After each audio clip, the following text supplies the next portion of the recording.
Welcome to GTS Car Life, I'm Thomas. Today we take a look at one of the best sports cars ever made, the 2011 Porsche 987.2 Cayman S.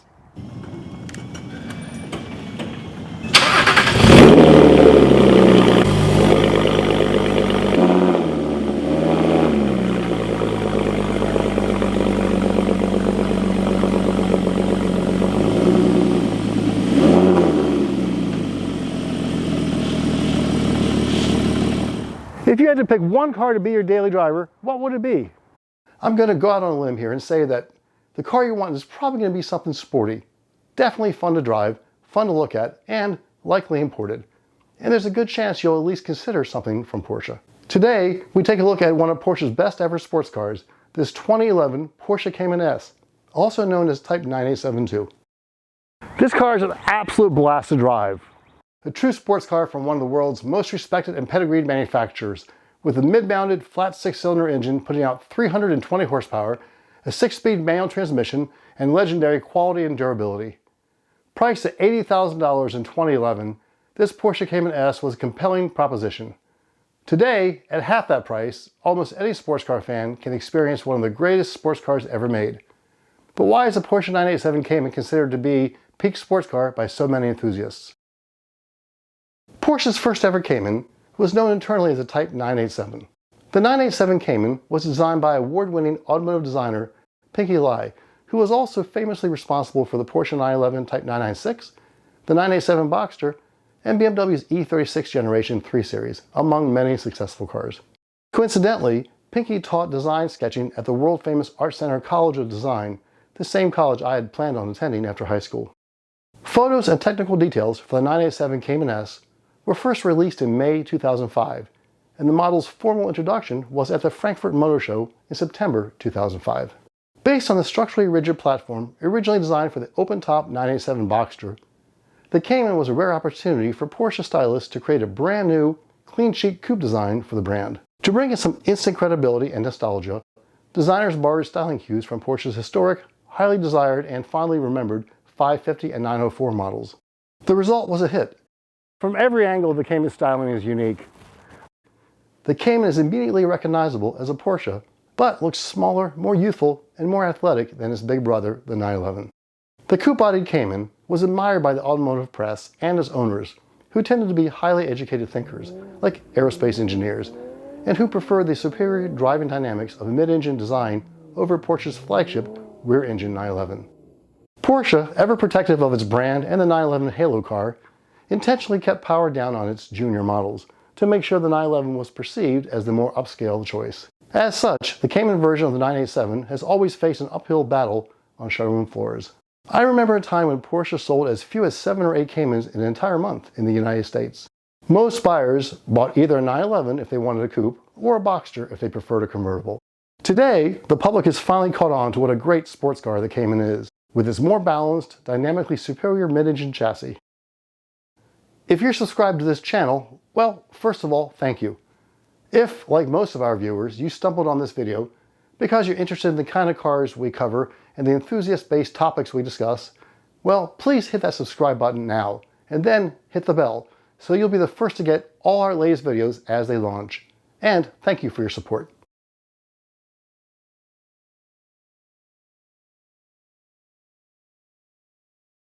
Prices are on the rise, and finding a Cayman that has the options and colors you prefer can require a lot of patience. As with the 997 911, Porsche produced far more 987.1 generation cars, and by the time the updated .2 version came to market February 2009 for the 2009 through 2012 model years, the global economy was in the middle of the Great Recession, and people simply weren't buying expensive sports cars. It's believed that Porsche may have imported as few as 530 Caymans for the 2011 and 2012 model years, and perhaps fewer than 150 each year were equipped with a manual transmission. Among the several significant changes for the Cayman .2 refresh was the introduction of the Porsche MA1 engines, basically the Cayman's version of the 9A1 engines introduced for the 2009 911 Carreras. Primary differences between the 911 and Cayman versions were size and modifications necessary for use in a mid-engine platform versus the 911's rear-mounted location. Additional upgrades and improvements include the race car-designed PDK dual-clutch automated manual transmission replacing the old Mercedes-Benz Tiptronic unit. Interior upgrades including a touchscreen and the improved PCM, revised front and rear styling with the long-lasting and stylish LED bulbs, and other improvements. The 987-2 was produced through November 2011 and sold as 2009 through 2012 models. These years are especially sought after because of their superior engineering, reliability, and performance. Coupled with the fact that their production coincided with a great global recession, production volumes were extremely limited, making the 987-2 difficult to find. Market values today reflect their newfound desirability, as the .2 versions command a significant increase over the 987.1 in the same way that the 997 911s do.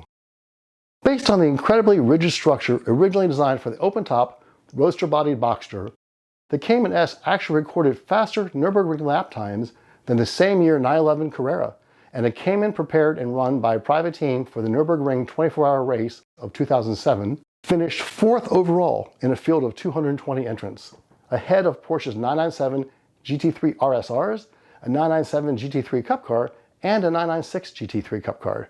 Clearly, the dynamically superior mid-engine placement in an otherwise very similar chassis provides the Cayman with serious handling and performance credibility. To emphasize its place in Porsche's lineup as a high-performance sports car alternative to the larger 911, Porsche positioned the Cayman above the Boxster Roadster, actually pricing the coupe-bodied Cayman higher than the open-top Boxster it was based on, a strategy which is very unusual. Convertibles almost always command a higher price as compared to their closed-roof siblings. The Cayman is a compelling sports car, but because Porsche buyers are often set in their ways, fried egg headlamps anyone? And because Porsche's marketing department shudders at the thought of any internal model possibly competing with, or heaven forbid, outperforming the brand's Halo 911, the Cayman's performance hardware was purposely restricted, and the marketing department and dealer sales staff never really presented the car the way it deserved. Buyers were left unsure of what the Cayman was about. Left to figure the Cayman out on their own, buyers often ignored this less expensive sports car from Porsche and instead fell into place and bought the 911 because it was the thing to do. Today, the secret is out, and the 987 Caymans are becoming more and more sought after. Looking for a 2011 Cayman? Porsche reportedly only brought 530 to the United States. If you hold out for the greater performing S model, it gets even more challenging. Only interested in a manual transmission? You're going to need patience and some luck. There may have been less than 150 manual transmission Caymans brought to the United States each of the final 2011 and 2012 model years. What, you might ask, makes the Cayman so desirable? Like any sports car, it starts with exterior styling. From every angle, the Cayman is very unique and looks nothing like any other modern-day sports car. There's clear evidence that the designers were inspired by famous Porsche sports cars of the past, notably the historic and very collectible 550 and 904 models. And these borrowed styling cues give the Cayman a direct connection to Porsche's historic past. Even though the Cayman shares its basic structure and entire front two-thirds with the 997 generation 911, the cars look almost nothing alike. The Cayman is much smaller and lighter. Strictly a two-seater, the Cayman feels noticeably more youthful and sporty.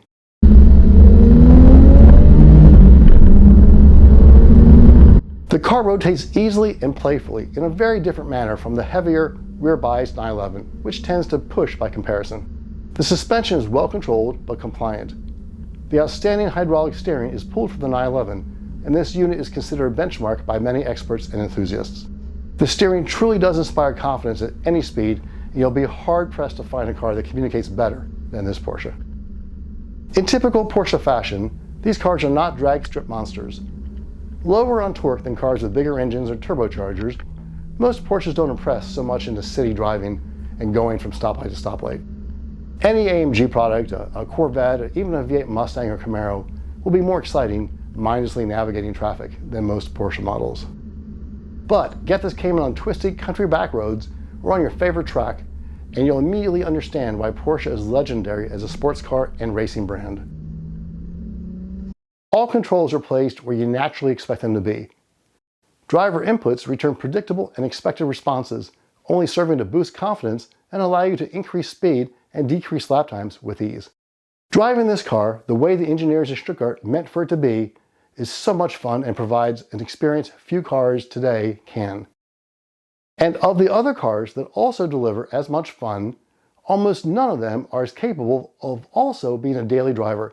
That is perhaps the real beauty of a Porsche sports car.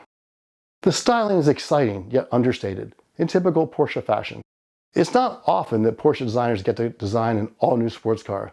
Being limited to coming up with just mild updates and revisions to next year's 911, a now 60-year-old icon, must get frustrating. It had to be both extremely exciting, but also a bit daunting, being tasked with creating a new sports car for the proud brand. The result is a shape that seems timeless and, as is common with Porsches in particular, and German cars in general, will age well and always be desirable to its current owners and new owners for a very long time. The more you look, the more really thoughtful details you'll find. Some subtle, others more obvious, but the unusual combination of sweeping and flowing lines, convex and concave surfaces and bends, and other unique features make you appreciate the styling for what it is, a true masterpiece created with great care and passion and a look that will endure. In today's world, where cars just keep getting bigger and heavier, and government-mandated efficiency and pedestrian safety requirements have turned all cars into similar-looking jelly beans, the look and size of the Cayman is refreshing, and makes for a great start for those enthusiasts looking for a traditional sports car. The size of the Cayman just feels right. Smaller than the 911 that was on the market at the same time, and only 4 inches longer than the preceding generation of air-cooled 911s, and 3 inches longer than the 944, Porsche's previous junior model coupe. The Cayman perfectly balances the desire for a sporty, agile little package with the needs for comfort, practicality, and safety that allow Porsche sports cars to make outstanding and highly usable daily drivers. Inside, Porsche managed to change just enough parts to give the Cayman its own identity when compared to the 911 that it shares so much of its platform with. The windshield, doors, seats, bottom of the dash, and the interior door panels are the same. The top half of the dash is unique, featuring large, round heating and cooling vents, where the 911s are rectangular, and a simplified 3-gauge instrument binnacle. Porsche also replaced the vertical door pull of the 911 Carrera models with a horizontal version, something also found on the 911 GT2 RS. The really big difference, of course, is behind the front seats. Where the 911 has 2 small jump seats separated by a large transmission tunnel, the Cayman has a carpeted firewall. Immediately behind the firewall, barely inches away from your back, is a flat 6-cylinder engine, either 2.7 liters or 3.2 liters on the .1, or 2.9 liters or 3.4 liters on the .2 version, depending on whether you have a Cayman or Cayman S. The transmission is placed behind the engine and is visible from behind the car. On the 911, it's the engine that sits behind the transmission and in the rear bumper area. Both the Cayman and the 911 share the same rather large and deep front trunk. While the 911 has the tiny jump seats in back, the Cayman has a second trunk on top of the transmission, between the rear bumper and the engine. Both designs make for a very practical sports car. One unusual feature in the Cayman is the interior access panel for the engine coolant and oil fill. Porsche dresses the access panel up very nicely, but you'll want to use a funnel, paper towels, and great care to avoid damaging your carpet. I do want to take a moment to address the major differences between the 2006 to 2008 Cayman, or Generation 987.1, and the 2009 to 2012, or Generation 987.2. You'll notice the 987.2, or .2, brings quite a bit more money on the market. And frankly, if you can afford the difference, it is well worth it. Like the 997 911, the .2 Cayman brings a brand new, essentially bulletproof flat-6 MA1 engine based on the 9A1 engine used in the 911. These engines are fantastic, weighing less and utilizing a stronger closed-deck block design, requiring fewer parts by minimizing separate attachment hardware and eliminating the IMS bearing and shaft that affected some of the previous M96 and M97 engines. They offer more power, greater efficiency, and are paired with either an excellent manual transmission or Porsche's PDK dual-clutch race car derived transmission in place of the previous model's Mercedes-Benz base Tiptronic. And yes, for the eagle-eyed amongst you, these wheels are black or silver, depending on the shot. They were painted halfway between making the video. The Tiptronic was a very reliable conventional automatic transmission that reduced performance of the car versus a manual transmission and was marketed as being sportier than other companies' automatics by virtue of the fact that it was shiftable through use of steering wheel mounted buttons or by simply grabbing the console mounted gear selector. Porsche's PDK transmission is an automated dual clutch manual transmission that Porsche began development of in the 80s for use in their race cars. PDK was designed to give the company's race car teams a competitive advantage on track and wasn't originally intended to be used in street cars. PDK-equipped cars shift faster and accelerate quicker than the manual transmission cars. Which setup is more desirable? Well, that's a whole different video. I'll leave it at this. Old school manuals are viewed as being more fun to drive, while Porsche's fastest, most hardcore track-focused models, like the GT3 RS, GT2, and GT4 RS, are only offered with PDK. If ultimate performance is the goal, PDK is simply faster, and for that purpose, better. On the road, the Cayman just feels more fun than the 911. The Cayman weighs about 400 pounds less than the same Gen 911, and you absolutely feel it. The Cayman feels more athletic, more youthful, and very tossable. With the engine located immediately behind the driver and between the front and rear axles, the Cayman brings almost perfect 47-53 front-rear weight distribution, meaning the car does exactly what you want it to do, predictably and without drama. For comparison, the 911 of the same time has a 64% rear weight bias and provides a very different sensation. Something else to consider when purchasing your Cayman is the age-old adage about there being no such thing as an inexpensive Porsche. Market prices for these cars cover a huge range. Factors that determine the fair market value are many and include which generation a Cayman is, .1 or .2, whether it has a Tiptronic, PDK, or a 5-speed or 6-speed manual, its color, condition, mileage, and spec. This Cayman here has a very unique spec. The original owner clearly tried to build his version of a 987 Cayman GT3 RS. When he ordered this car, he checked all the performance options, including the sport seats with red stitching and red seatbelts, the largest size 19-inch wheels and tires available, limited slip differential, the short throw Porsche Sport Shifter, Sport Chrono, and even gave Porsche an additional $1,200 to paint the front lower and side intakes in GT3 RS Guards Red. With fewer than 530 Caymans thought to be brought to the United States for 2011, and with less than 150 of them featured in manual transmission, this Cayman S is truly a very special spec and one that will be very, very difficult to replace. And its value on the market today reflects that, being almost double what some of the lower priced, more ordinary Caymans get. Always buy the cleanest, best maintained model you can find and afford. It's a lot less expensive to pay a premium for a car that is current on all its maintenance versus buying a car that's going to need a lot in the future.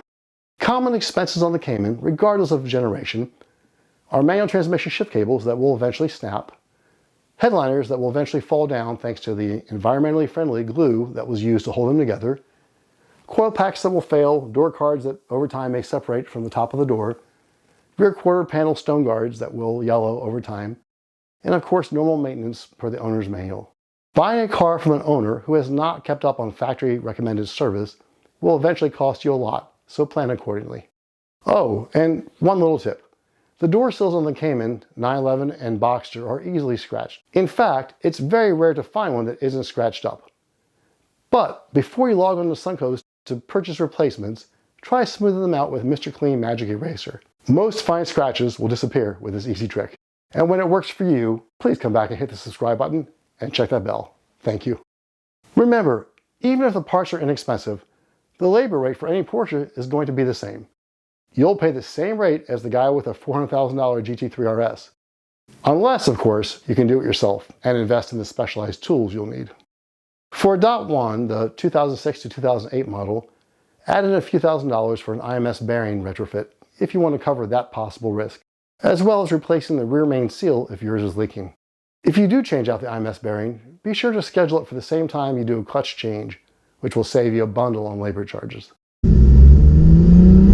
And one thing I can tell you from experience about the factory brakes, they're okay enough for normal driving, even though they lack firmness in how they feel. But if you intend to track your Cayman, or even take it for spirited high-speed runs, you're definitely going to want to upgrade to something like gyro disc rotors and a 997 GT3 master cylinder. And you'll avoid turning your first track day experience into a very costly, very disappointing weekend. The stock brakes simply cannot handle track use and will quickly fade. On this one, we experienced the brake pedal go into the floor, and eventually the pads disintegrated, ruining the pads and rotors. A friend who also took his Cayman for its first track day that same weekend experienced the same pedal to the floor and wisely chose to go home after 3 laps before upgrading his rotors and master cylinder. So, what is it most of us look for in a sports car? Nice styling that stirs the emotions today and will still look good down the road. Great handling, enough power to have fun with that handling, quality construction, enough practicality to be, well, practical, reliable, easy to maintain and improved mechanicals, and affordable to buy and keep. This Porsche Cayman S delivers all that and that intangible feel, smell, and that unique Porsche history and racing pedigree. And right now, thanks to the normal effects of the typical Porsche resale value curve, a 987 Cayman is still affordable to acquire, at least for now. At the end of the day, if you're looking for a true sports car, something that looks exciting, drives great, can keep up with your skill level, or maybe even surpass yours, on back roads, on tracks, a car that you can fall in love with for the long haul, a Porsche Cayman makes a compelling case for your hard-earned dollars. Could it be that the German sports car company, best known for making a 2+2 rear-engine sports car, actually made an even better one they called Cayman? Thank you for watching. If you enjoyed this episode, please consider subscribing and liking below, and let us know what's your favorite sports car.